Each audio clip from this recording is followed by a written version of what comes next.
思念，庄稼还没收割完，女儿躺在我怀里，睡得那么甜。今晚的露天电影没时间去看，妻子提醒我修修缝纫机的踏板。明天我要去邻居家再捡点钱，孩子哭了一整天闹着要吃饼干。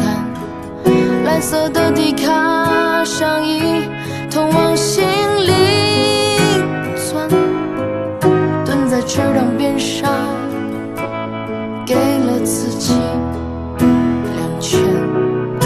这是我父亲日记里的文字，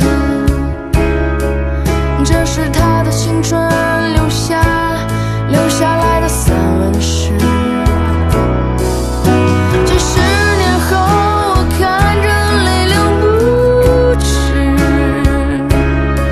可我的父亲已经老得像一个影子。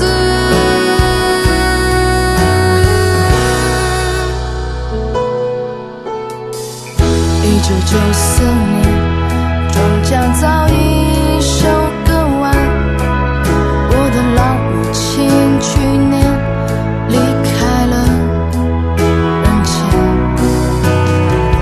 女儿扎着马尾辫跑进了校园，可是她最近有点孤单，瘦了一大圈。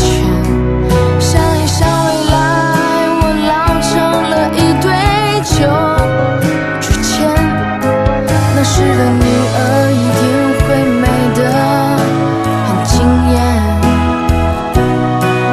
有个爱她的男人要娶她回家，可想到这些我却不忍看她一眼。这是我父亲日记里的文字，这是他的生命留下来的散文诗。几十年后我看着泪流不止，可我的父亲已经老得像一张